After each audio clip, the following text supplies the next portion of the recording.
예, 안녕하십니까. 동네내과 김성막 원장의 뇌짱으로 삽시다 신바람 강의 제 72강을 시작하겠습니다. 먼저도 이야기한 바와 같이 71강부터 67강까지는 옛날 겁니다. 작년 거. 그리고 68강 이하 오늘부터서는 이제 새롭게 시작하는 강의인데 시대가 많이 바뀌어졌습니다. 그리고 그 사이에 1년 사이에 굉장히 많은 이벤트, 사회적으로나 국가적으로나 그것이 많이 이제 계기가 돼서 이제 코로나 바이러스 이후에 우리가 어떻게 정신적인 무장을 할 건가, 좋은 점이 뭐고 나쁜 점인 국민성과 의식구조나 성격은 어떤 거, 그걸 잘 다듬고 신중하게 재도약을 할 수 있게 그렇게 해야지. 예를 들어서 외국 코로나 바이러스 때문에 외국에서 이제 칭찬한다고 해서 거기에 만족하지 말고, 그러면 우리나라의 의식구조에 상당히 중요한 냄비 현상 바로 알고 바로 잊어버린단 말이죠. 왜 그러겠습니까? 우리나라가 상당히 역동적인 사회에 살고 있습니다. 사실 중국 같은 데에서는 이제 사회화 공산화가 되기 때문에 일상생활이 고민 없이 열심히 일만 하면 되는 사회가 되어버렸어요, 그렇게. 근데 자유주의 사상이 넘치는 그런 서구 민주주의에 있어서는 항상 역동적이고 변화구가 상당히 많이 이제 생기고, 그래서 그때마다 생각하는 이제 국민성이 달라지고 의식 수준이 달라지고 그렇습니다. 일본은 또 천황이라고 그랬습니다. 처양에 매몰려 있고 일개 독재 정당이 자민당이라고 그러죠. 아베 정부. 그게 뭐 3, 40년 하니까 변화가 없어요. 그게 나태해졌다고 이 친구들이. 그래서 이 사고가 경쟁이 경직돼서 새로 전환기, 발전하는 계기가 별로 없습니다. 일본 사회는. 단지 식민지를 준비하기 위해서 그 지도자들이 아주 나쁜 마음을 먹고, 또 아베가 이제 지도자로서 이제 뭐 한국을 이제 못 살게 굴잖아요, 사실은. 그러니까 아주 오만하고 말이죠. 국민석은 순진한 편인데 이 지도자들이 있던 문제란 말이에요. 일본 같은 데는 천황 시스템도 문제고. 그래서 우리나라가 그래도 비교를 해서 그 중간에 끼어 있으면서도 엄청나게 스트레스를 받고 있습니다. 코로나도 세계적으로 코로나 스트레스를 받고 있습니다. 지금 현재 스트레스를 받으면 이제 몸에 영향이 생깁니다. 그러니까 뭐 인문계통이나 가치관이 변할 수도 있고 여러 가지 역동적인 시대가 있으면은 또 발전의 계기가 되고, 그러니까 이제 변환점이 생긴다면 위의식에 잘 이제 대처를 하고 정신을 차려가지고 자기의 이제 단련을 시켜가지고 새로운 가치관을 창출을 빨리 하느냐 마느냐. 그러니까 경제적인 면도 있죠. 경제가 지금 경락이 폭락이 되고 주식이 폭락되고 경제가 어려운데 포스트 코로나 시대에는 전부 다 경제가 나빠질 겁니다. 근데 지금 정부 돈을 펑펑 쓰잖아, 메꾸려고. 근데 누가 빨리 회복하느냐? 그것도 또 문제. 우리나라는 또 빨리빨리 무너져가지고 빨리빨리 회복할지도 모른다고. 그러니까 좋은 점은 좋게 이용하고 나쁜 것은 빨리 가지쳐서 쳐내고, 그렇게 해서 정신을 바짝 차리지 않으면은 나중에는 웃음거리가 됩니다. 예. 그래서 예를 들어서 뭐 신천지 거기서 이 바이러스가 많이 생겼는데 그것도 상당히 후진적인 종교의식 때문에 그렇습니다. 그것도 이제 종교 자유는 많이 있는데 그 반면에 너무나 그런 이제 왜곡된 종교가 있으면 사회가 혼란스러워진다고. 그리고 이제 예를 들어 지난 강의에도 이야기했지만은 이제 위안부를 중심으로 해서 비리가 있다는 것은 그것은 굉장히 후진적인 의식 구조와 국민성을 이제 표출하는 겁니다. 딴 나라에서는 서구 선진국에서 그런 이제 소식을 전하면은 웃음거리가 될 수 있어요. 그러니까 너무나 뭐 좋다고 뭐 자신감 있게 이야기하고 진짜로 자부심이 있고 그런 경우에는 이제 괜찮아요. 그런데 비교해서 그 쌈박쌈박하게 일시적으로 좋다고 이제 뭐 뽐내고 오만하고 그러면은 이것이 다 희석이 됩니다, 바로. 그리고 자기 머릿속에 사회에서나 국민성의 머릿속에 이런 내 짱으로 삽시다는 아주 확고하고 긍정적인 개념이 있으면은 거기에 빗대 가지고 냄비 현상이 일어나지 않습니다. 항상 그 기본적인 줄거리 뼈대가 있는 사상과 생각과 의식구조를 가지고 있으면 흔들리지가 않고, BTS는 방탄소년단이가 이거 자부심이 엄청나게 뛰어넘치고 그래서 잘 됐다. 그리고 예를 들어서 우리나라가 좀 비과학적인 생각을 많이 있는데 코로나를 대처하는 데 있어서 과학적이고 의료적이고 합리적으로 대처를 잘했다. 빨리.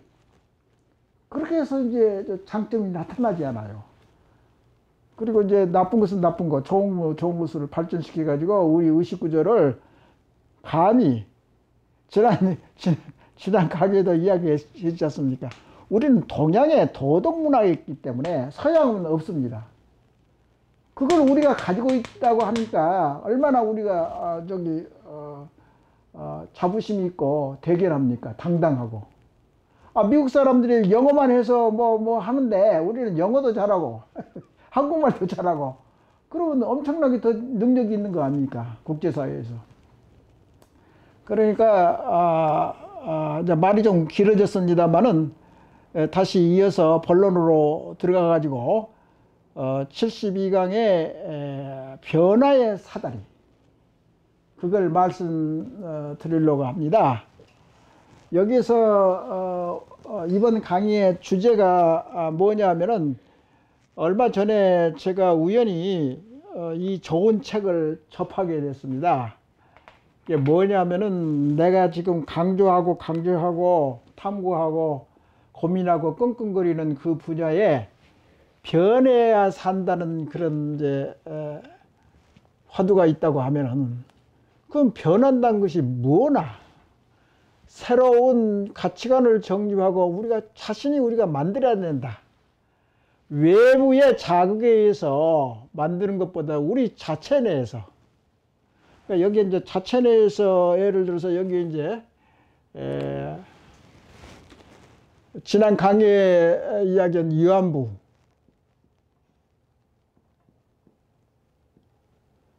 단체, 비리. 한류나 이제 IT는 좋은 이제 긍정적인 거고, 이게 우리가 잘못해서 위안부 단체에서 비리에 대해서 우리가 잘못된 것을 다시 변화시켜 가지고 좋은 것으로 끌어올린 것도 하나의 전환점이 될 수 있습니다. 그 같은 이제 부정적이든지 긍정적인 현상이든지 그것이 모멘텀이 되고 위기의식을 느껴가지고 결국은 변환점을 해가지고 새로운 가치관을 하고 위안부에 대한 관련된 것을 변하고 가치를 만들어가지고 결국은 변해야지 발전이 있게 됩니다. 결국 가서는. 그러니까 이제 여기서 이제 변해야 산다. 그런데 이제 아까 이야기한 것 같이 변화의 사다리라는 책이 있습니다. 변화서 이게 참 좋더라고요. 하도 이게 내용을 슬쩍 보니까 이 내 장으로 삽시다 그 연결되는 이제 이게 책 제목이더라고. 그래서 깜짝 놀래가지고 봤더니 저자가 이제 벤 티글러라고, 이분이 아마 네덜란드 사람입니다.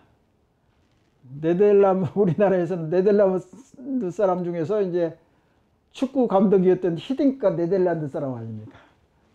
그러니까 이제 옛날에 네덜란드가 세계를 제패한 때도 있기 때문에 굉장히 지식 수준이 높습니다. 네덜란드, 독일 다 연관되는, 이제 일부 이제 프랑스도 이제 마찬가지지만은, 그게 이제 서구 구라파 르네상스가 영국하고 이제 합해가지고 거기에 변혁이 일어난 겁니다.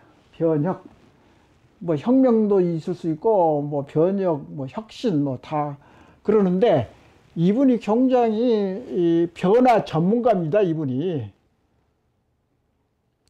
벤 티글러.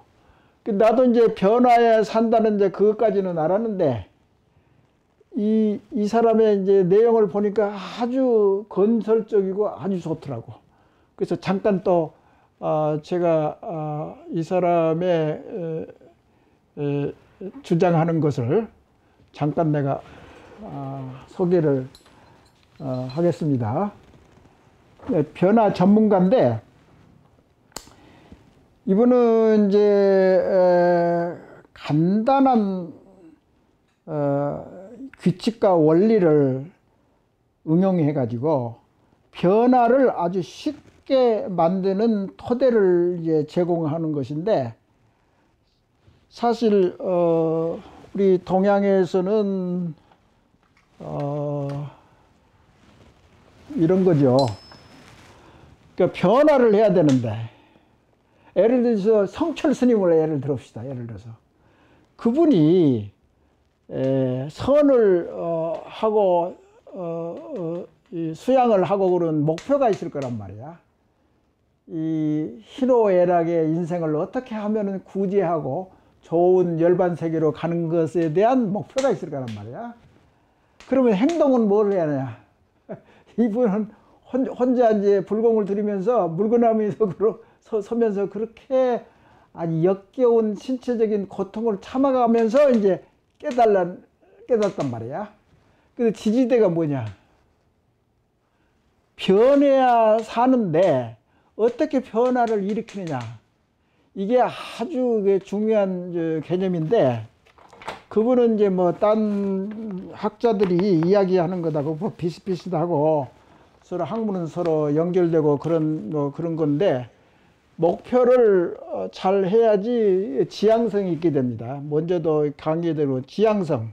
목표가 없으면은 그 현실적인 목표, 이걸 목표를 향해서 가야지 이게 다리가 팍팍하지 않고, 산봉우리 등산을 해도 산봉우리가 있는 목표를 향해서 가니까 힘이 덜 든단 말이죠.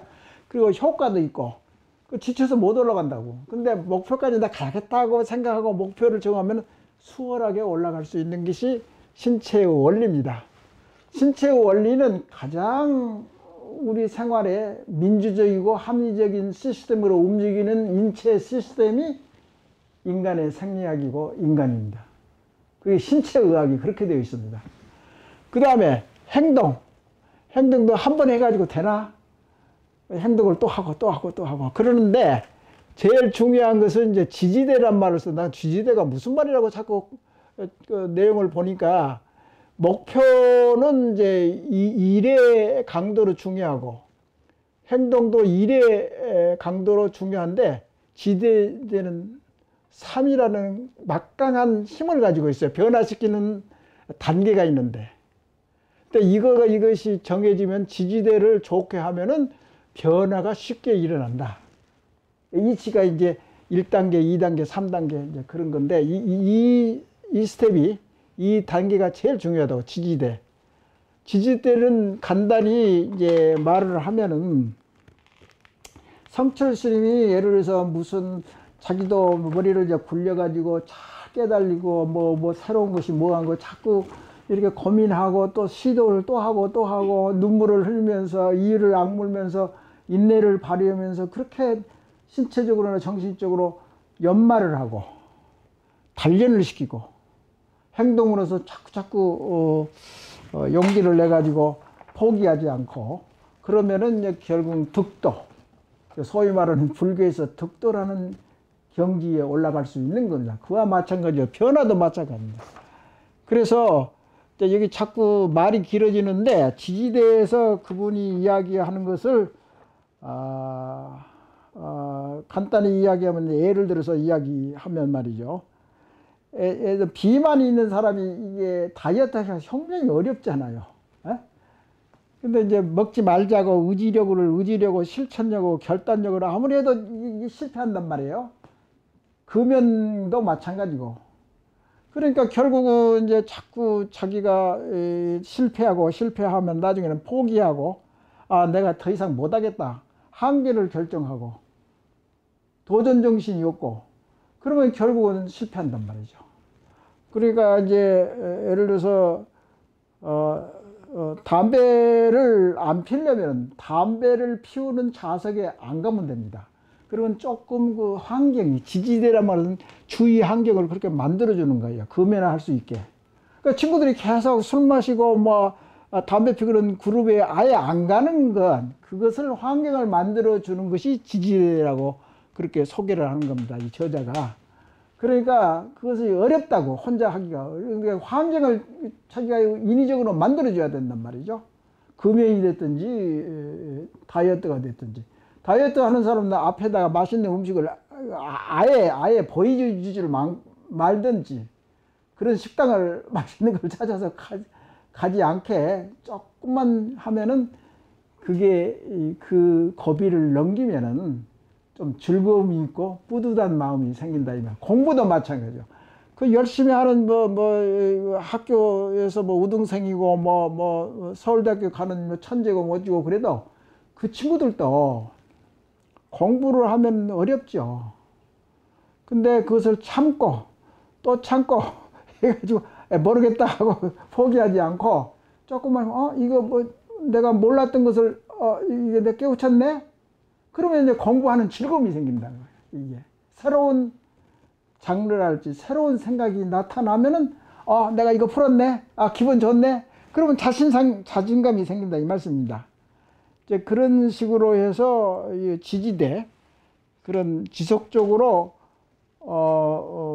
행동을 옮김으로써 실천함으로써 생긴 그런 방안. 사탕을 덜 먹게 하고 덜 보이는 장소에 놓지 말고 맛있는 것을. 그 다음에 또 예를 들어 어떤 일을 할 때 우선순위를 정해야지 한 번에 이것저것 전부 다 하려면 그게 이제 목표치가 그러니까 일이라는 것은 이제 목표 하나만 정하라 이거지요. 목표가 여러 개를 해가지고 욕심 많게 해봤자 실천이 잘 안 되니까 목표 한 가지 자기가 선택을 해. 선택을 하면은 내가 이거 한 가지를 목표를 선택했으면 그것만 내가 매달리자. 그러면 성공하기가 쉽단 말이죠. 자기가 선택했기 때문에 그게 실패하면 자기 책임이라고. 그 책임 완수. 그러니까 선택의 자유를 얻었으면 그걸 완성하는 책임을 하는 게 서구 민주주의의 뿌리라고. 그게. 그 힘이 세계를 제패했다 이 말이었습니다. 그리고 스트레스가 많은 상태에서는 이게 일이 잘 되지를 않아요. 스트레스라는 것이 굉장히 중요하거든. 먼저 강의도 이야기했지만 스트레스가 많은 자아 자부심도 망가뜨려지고 깊이 생각도 못하고 정신 나가는 거야. 정신이. 예를 들어서 스트레스가 많으면 결국은 이 그림에서도 이야기한 것과 마찬가지로 변형계 또 편도체 같은 이게 감정에 관련되는 것이 불이 튀는 것 같이 화끈화끈하다고. 그러면은 피가 이쪽으로 다 몰려가지고 대뇌피질, 아주 심각하게 신중하게 생각하는 이성이 약화돼 버려요. 자신감도 떨어지고. 그건 다 생리학적인 인체 뇌과학적인 다 데이터를 응용해서 이렇게 이해를 하고 자기의 개념을 발전시키는 건데, 그래서 스트레스가 그렇게 자기 변화를 시키는데 필수적으로 스트레스가 적절해야 돼요. 너무나 많다든가 무기력에 빠져가 스트레스가 너무나 없다든가, 그것도 무기력에서 생각이 잘 나지를 않습니다. 그 무기력 자체가 스트레스니까. 또 그 다음에 어떤 실행을 하는 데 있어서 한 적어보는 것이 중요합니다. 적어본단 말이에요. 내가 뭘 실천한다 뭐 이렇게 자꾸 적는 그 순간만이라도 내가 변합니다. 그리고 내는 뭘 좋아하냐면은 기억장치에 있어서 이미지를 좋아해요. 이미지로 하면은 잊어버리잖아요. 또 한번 다 아시지만 옛날에 고등학교 옛날 친구들 얼굴을 아는데 이름이 도대체 생각이 안 난단 말씀이에요. 이미지는 아주 그냥 생생한데, 그건 뭐냐면 우리 뇌가 이미지는 잘 기억을 한단 말이죠. 그런데 이제 이게 늦게 발달된 이제 대뇌 피질에서는 그 힘이 약하다고. 그리고 제일 변형계 밑에 있는 이제 욕구 뭐 호르몬이나 자율신경 욕구, 시상, 하부랄지 뇌가 여기에 있는 것은 더더구나 더 비헤이비어, 그러니까 행동 또는 행동 습성하고 관계되기 때문에 그것은 고칠 수가 없습니다. 신체 자체가 그렇게 되어 있으니까. 그래서 그 뇌 발달에 진화에 어울리게 그렇게 다 설명이 가능합니다. 그래서 이제 또 네덜란드에 가면은 뭐가 있냐면은 그게 처음으로 이제 발표했는데 재밌는 거죠. 다 아시는 분은 다 아시겠지만은 네덜란드의 그 수도에 그 스키폴 공항이라는 데가 있습니다. 근데 옛날에는 거기가 뭐 남자 특히 화장실에는 오줌을 잘못 싸가지고 더럽다고. 그런데 누가 이제 아이디어를 내가지고 그 소변 내려가는 거기에다가 파리 같은 거, 벌레 같은 걸 이렇게 조그마하게 그려놨다고. 그랬더니 모든 이제 거기서 사용하는 사람들이 그 벌레 같은 거, 파리 같은 것을 쫓기 위해서 그쪽을 목표로 해서 오줌을 싸니까 화장실이 깨끗해졌다 이 말이야. 그런 것은 사회학적인 관찰에 의해서 그게 이제 많이 응용이 되고 그랬지요. 그래서 유명한 그런 일화가 거기에 있단 말이죠.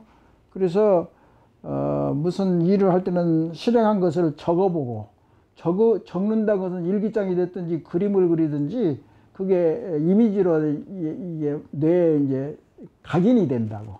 그렇기 때문에 실행하기가 좋고 변화에 대해서 민감할 수도 있고, 그것을 변화하고 이렇게 보니까 나 저번에는 몰랐는데 이제 알겠다 이게야. 왜 그걸 그때부터 생각을 못했지? 새로운 아이디어가 자꾸 생기고 변한다고 뇌가. 그러니까 이제 그런 경험을 통해서 알 수 있는 것 같고, 또 이 아침 인간이라는 그런 개념이 있었잖아 우리나라에서. 그건 뭐냐면 아침에 일을 많이 하게 되면은 집중력이 좀 강해져 가지고 뭐 4시에 일어난다든가 5시, 6시 아침 인간을 하면은 그날 아침에 1시간, 2시간, 3시간 뭐 그 정도로 활동력이 굉장히 높아 가지고 하루 전체 할 수 있는 일을 전부 다 끝마칠 수 있다.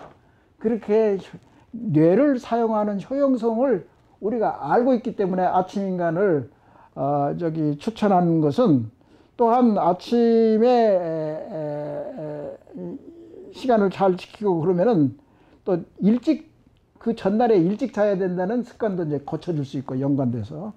그리고 힘 안 들이고, 근데 아침에 잠을 못 자면은 그 생리적인 현상인데 또 자려고 또 자고 깨우면 또 자고 어린애가 됐든지 성인이 됐든지 그걸 이해를 잘 하셔야 된다고. 근데 그것을 잘 생각해서 지지대, 그러니까 생활 일찍 일어나고 효과적으로 일생을 살아가려면 지지대, 그리고 일찍 자고 일찍 일어나고, 그것을 실천하면 이제 자꾸 안 되면 그 다음 날도 해보고 또 아이고 늦잠 자지고 또 못하면 또 트라이얼을 또 하고 또 한번 해보고 해서 이제 여기 또 이제 뭐 내부 동기 뭐 숙련 뭐 목표라고 이거 딴 채널로 지금 이야기한 건데 자유, 주도성, 자율성 뭐 다 연관된 이야기들입니다. 그런데 이제 이렇게 해서 그리고 20초의 용기를 가져라. 용기를 가져가지고 자꾸 못하겠다고 저 폐쇄시키고 한계라고 자신이 없게 그렇게 한다면은 실패하기 때문에 바로 시작할 용기가 있어야 된다. 그런 말을 썼어요. 그리고 그 스키폴 화장실에서 이야기한 것은 그 책에 넛지라는 그 책에서 소개했어요. 우리나라에서 넛지라는 게 이제 그럴 환경을 만들어주는 한 예가 되겠어요. 그러니까 그런 책이 있으니까 사실 이 저자가 만들어내는 이제 번역이 몇 군데서 나오는 것 같아요. 이 책이 변화의 사다리는 이 변화를 이해하는 데 상당히 좋은 책이라고 생각이 돼요. 근데 이게 결국은 성철 스님이 됐든지 우리가 의식을 약동시키는지 새로운 가치관을 만들 때는 이러한 노하우, 근데 변화에 대한 대가인데 저자의 말에 의하면 자기가 20년 동안 변화에 대해서 연구했다 이거야. 그러니까 누가 됐든지 여기 심리학자인데 문화심리학자, 문화경제학자인가 그럴 거예요. 그래서 아주 유용하게 제가 읽었습니다. 그래서 그것을 소개하고 경기 제일 중요한 변환점에서 변해가 어떻게 변하냐.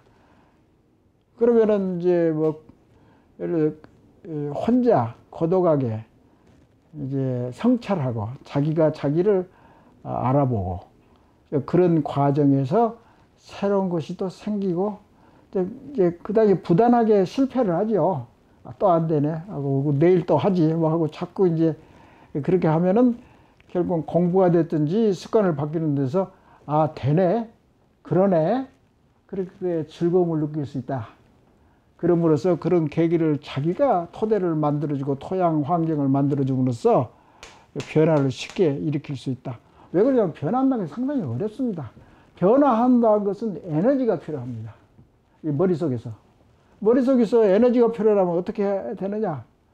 결국은 움직이고 생각하면은 에너지가 들어가니까 모든 이제 생리학적으로 인간 신체는 노력하기를 싫어해요. 원래 바탕이 그렇습니다.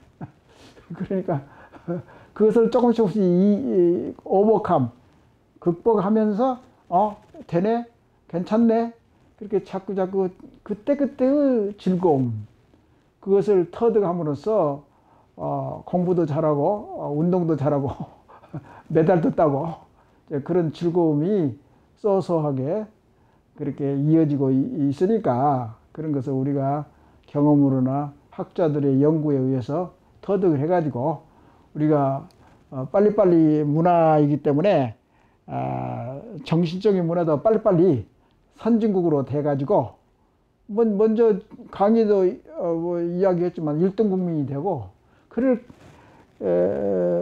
포텐셜이 굉장히 강한 상황에 있습니다.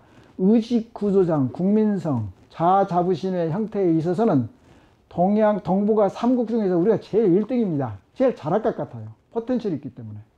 또 제약 요소도 그렇게 많지 않고 제약 요소가 이제 뭐 많이 있긴 있는데 그걸 좀 개선시키고 세계적으로도 마찬가지입니다. 서구 문명이 굉장히 인문학계 쪽에서 한계를 느껴가지고 독일 책 같은 거 보면 뭐 다 알잖아요.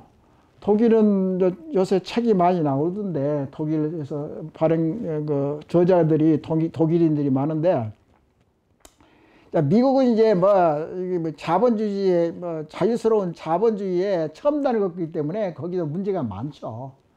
많이 있겠는데 그래도 독일은 그래도 원래 기초적인 능력이 있기 때문에 그분들은 이제 요새 아주 자부심이 폭발적으로 책임의식이 많아지고 고발도 해야 되고 뭐 굉장히 타이트하고 되게 우리 이제 유학생들이 봐서 이 독일 사람들은 도대체 무엇을 재미로 느끼고 사는지 모르겠다고 그러잖아요. 하도 딱딱하게 그렇게 돌아가는 것 같아서 규칙적이고 원리 원칙주의적이고. 그런데 이제 그렇게 하다 보니까 이제 책 타이틀도 피로사회, 그 다음에 스트레스가 너무나 많은 사회, 또 한계를 모르게 자아자부심이 폭발하는 시대, 또는 굉장히 근시한 세계, 그런 책들이 아주 부식이스로 나옵니다. 그걸 어디서 찾느냐? 동양의 강점, 불교가 됐든지 유교가 됐든지 그런 것을 찾고 있습니다, 자기들도. 그런데 그런 이제 동서양의 문명이 융합하는 우리나라에서 세계적인 정신문화의 정서를 만들 수 있습니다. 그래서 지난 강의에도 이야기한 거와 마찬가지로 제1의 르네상스는 이태리에서 한 300년 전에 나왔다 하면 우리 금세기에 우리나라에서 제2의 세계적인 르네상스를 만들 수 있습니다.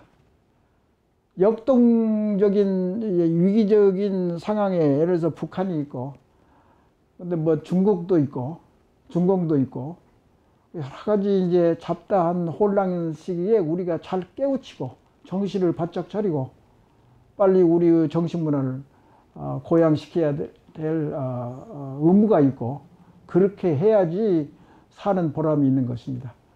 너무나 장황하게 길게 강의했습니다. 재미없겠지만은 잘 지도 편달을 바랍니다. 네, 감사합니다.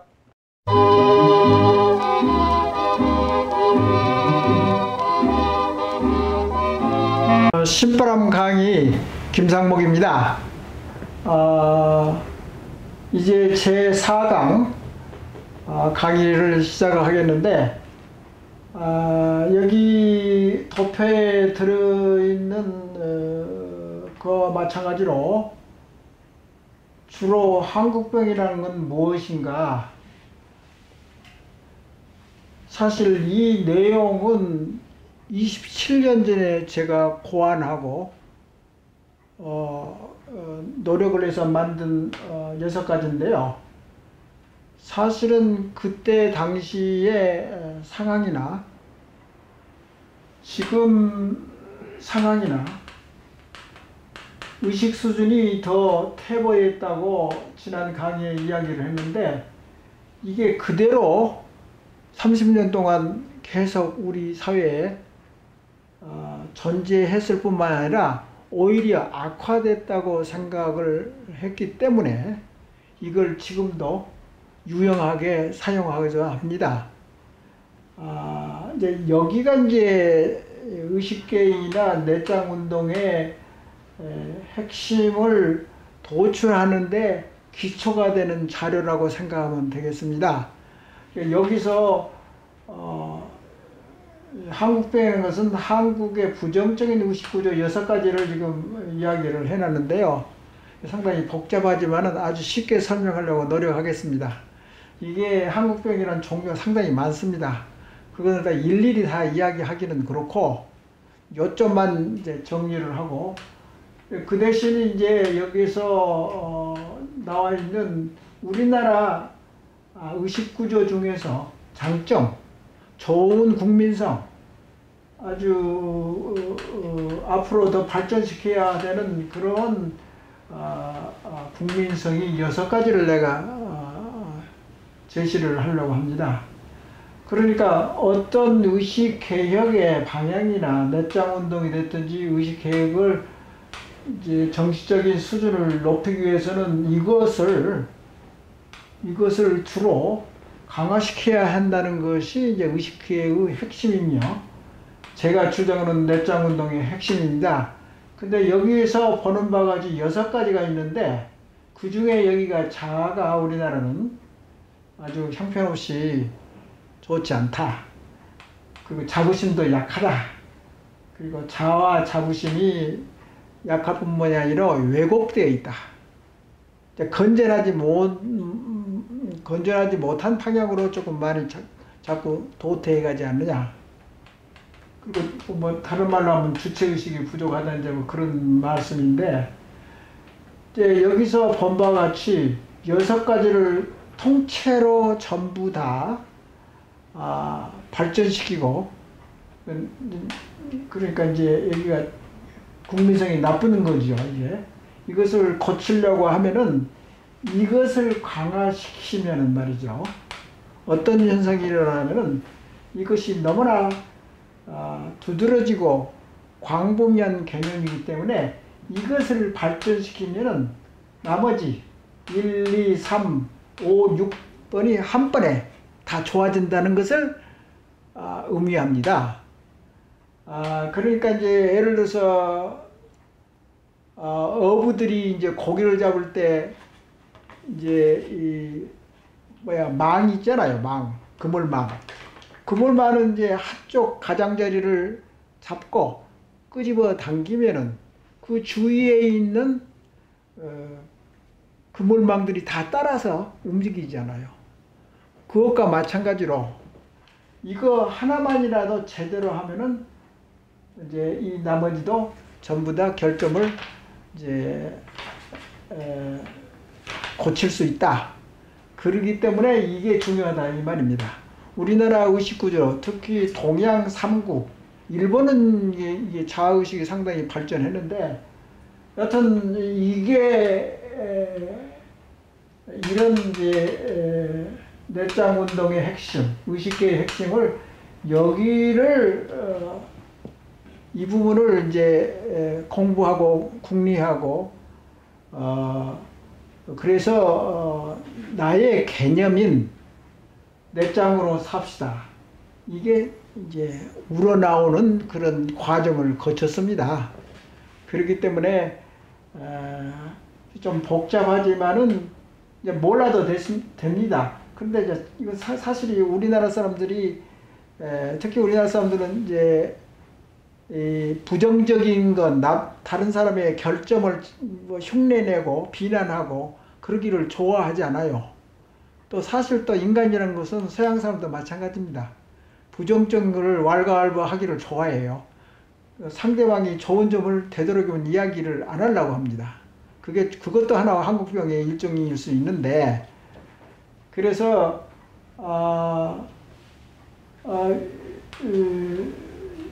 여러분들 이제 이 한국병 6가지 그 요소를 보면은 피해의식, 그러니까 과거에 우리나라 6.25가 됐든지 임진왜란이 됐든지 외부의 친일이 많았고, 그것이 이제 역사적인 한이 되고, 내부 갈등에 가서 양반 상론가끼리의 싸움. 현재로서도 여야가 자꾸 싸우는 것은 내부 갈등에서 나오는 스트레스. 이 사회를 상당히 혼란스럽게 하고, 가치관을 이렇게 혼동시키고, 그런 사람들이 어떻게 정치나 언론이나 사법부가 그 중심을 못 잡으면 얼마나 국민한테 스트레스를 많이 주는 내부 갈등 스트레스가 상당히 많습니다. 그 다음에 감정 조절 부족과 조급증. 이것은 이제 뭐 누구나 다 아는 사실, 뭐 너무나 조급하고 빨리빨리하고 감정이 너무나 화끈화끈하고 그것이 뭐 좋지는 않는 그런 거고, 그럼에 따라서 자기가 제일 옳다고 주장하는 자기 제일주의. 그러면 상대방이 배려를 못하고 인도주의가 좀 떨어지고, 그런 것이 서로 역사적으로 오랫동안 누적된 스트레스. 스트레스는 급성 스트레스이고 만성 스트레스가 있는데, 만성 스트레스가 오래다 보면은 의식 구조도 변한다. 그걸 암시하는 겁니다. 그 다음에 이건 이제 부족한 거거든요. 우리 사회 의식 구조 중에서. 이것은 자아의식, 이것은 뭐 문화적으로 볼 때 이것은 당연한 일이고, 과학적 중식선무라는 것은 서양에 비교해서 이게 굉장히 동양은 약합니다, 사실은. 그러니까 솔직하게 이야기해야죠. 논리적인 거나 과학적인 마인드는 굉장히 뒤떨어졌어요.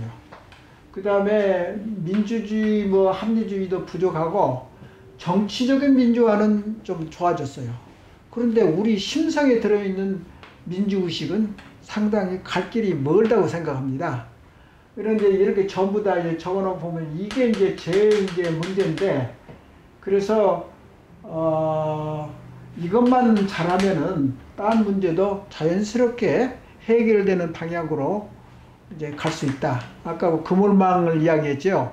나는 이제 예를 들어서 부채 이론 또는 뭐 염주 이론이라는 것을 이야기한 적이 많이 있는데, 고구마를 캘 때 뭐 고구마를 하나를 줄기를 잡아다니면 줄줄줄줄 나오는 거 마찬가지로 염주를 이렇게 하면은 염주가 처음에 염주를 끌어당기면 그 다음 염주도 자연스럽게 연상돼서 자꾸 이제 나오는 그런 의식의 속성을 가지고 연구를 했기 때문에 이건 나름대로 조직적이고 계통적이고 다른 학자나 연구 발표가 없는 상황에서 일단 이것을 하나의 대안으로 우리나라의 정신문화를 고양시키는 하나의 대안으로 생각할 수 있지 않나.